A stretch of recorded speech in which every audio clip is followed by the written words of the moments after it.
2026च्या पद्म पुरस्कारांची घोषणा झाली आहे। लोकनाट्य कलाकार रघुवीर खेडकर यांना पद्म पुरस्कार जाहीर झालाय। श्रीरंग लाड यांना कृषी क्षेत्रातील योगदानासाठी पद्म पुरस्कार जाहीर झालाय। पालघरमधील वारली संगीतकार भिकल्या लाडल्या घेंडा यांना देखील पद्म पुरस्कार जाहीर झालाय।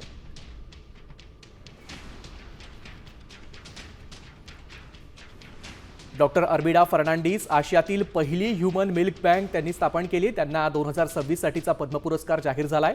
रघुवीर खेडकर लोककला आणि तमाशा जिवंत ठेवण्यासाठी त्यांनी काम केलं। श्रीरंग लाड ज्यांनी ग्रामीण भागात शिक्षण आणि सामाजिक सुधारणेसाठी मोठं योगदान दिलं। रामचंद्र सुनीता गोडबोले ज्यांनी दुर्गम भागात आदिवासी आरोग्यासाठी मोठं काम केलंय। भिकल्या लाडक्या धिंडा ज्यांनी आदिवासी संस्कृती आणि लोककलेचं जतन केलं।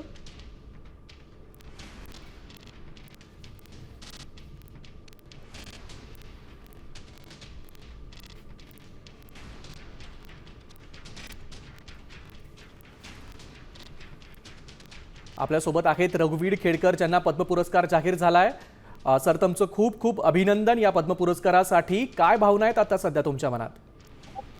खूप आनंद झालेला आहे आणि हा पुरस्कार मला एकट्याला नाही मिळत तर माझ्या संपूर्ण तमाशा सृष्टीला मिळतोय।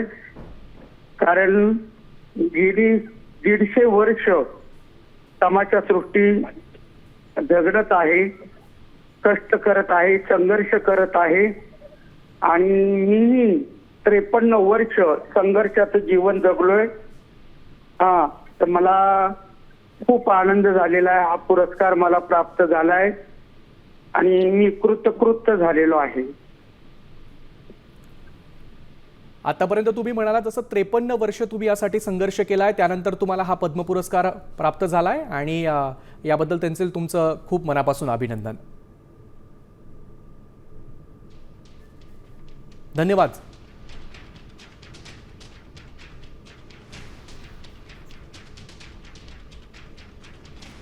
रघुवीर खेडकर यांना पद्म पुरस्कार जाहीर झालाय। त्यांच्याबरोबरच वारली संगीतकार भिकल्या धिंडा यांना देखील पुरस्कार जाहीर झालाय। 2026च्या पद्म पुरस्कारांची घोषणा झाली आहे। महाराष्ट्रातून रघुवीर खेडकर यांना पुरस्कार जाहीर झालाय। श्रीरंग लाड यांना देखील पद्म पुरस्कार जाहीर झालाय।